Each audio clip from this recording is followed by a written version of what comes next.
Isang gabi, pagkatapos magturo sa maraming tao, umupo si Jesus kasama ang kanyang mga alagad malapit sa isang nakasinding lampara. Madilim ang gabi, pero ang maliit na apoy ay maliwanag na nagliliwanag.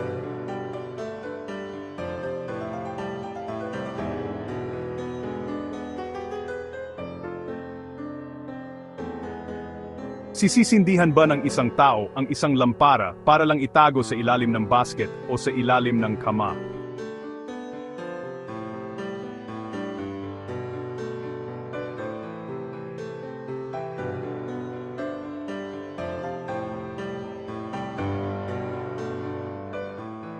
Mukhang naguguluhan ang mga alagad. Bakit itatago ng isang tao ang isang lampara pagkatapos itong sindihan? Sa halip, ang lampara ay inilalagay sa isang lalagyan para makita ng lahat sa bahay ang liwanag.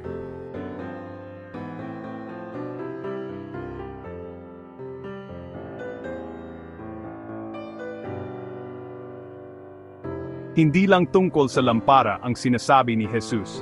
Itinuturo niya ang katotohanan ng Diyos.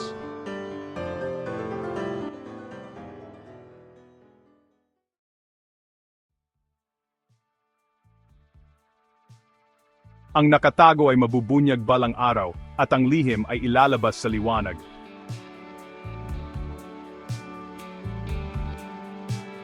Gusto ni Jesus na ibahagi ng kanyang mga alagad ang pag-ibig, kabaitan, at katotohanan ng Diyos sa iba, at huwag itong itago.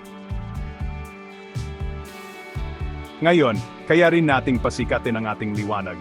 Gusto mo bang umupo sa tabi ko?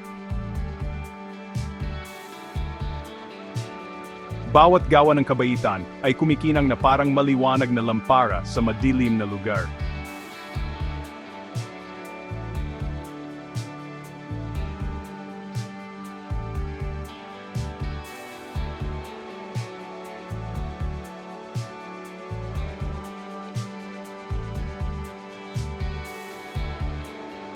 Pakinggan ninyong mabuti ang inyong naririnig.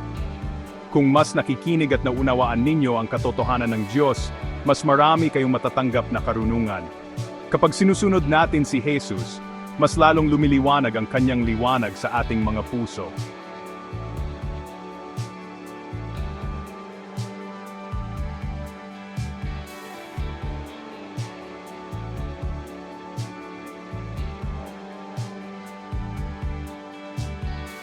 Ang talinghaga ng lampara sa ilalim ng basket ay nagtuturo sa atin na huwag itago ang kabutihang inilagay ng Diyos sa atin. Kapag nagpapakita tayo ng pag-ibig, kabaitan, katapatan, at pananampalataya, pinasisikat natin ang liwanag ng Diyos sa mundo. Kahit ang maliliit na gawa ng kabaitan ay maaaring magpaliwanag sa pinakamadilim na araw ng isang tao. Manalangin tayo. Mahal na Diyos, salamat sa pagpuno ng aming mga puso ng iyong liwanag. Tulungan mo kaming maging mabait, matapang at mapagmahal araw-araw. Turuan mo kaming pasikatin ang iyong kabutihan, saan man kami magpunta. Sa pangalan ni Jesus, Amen. Hayaan ninyong lumiwanag ang inyong liwanag sa harap ng iba. Huwag kalimutang mag-subscribe, mag-like, magbahagi, at magkomento para sa higit pang mga kuwento mula sa Biblia Kids PH. Salamat.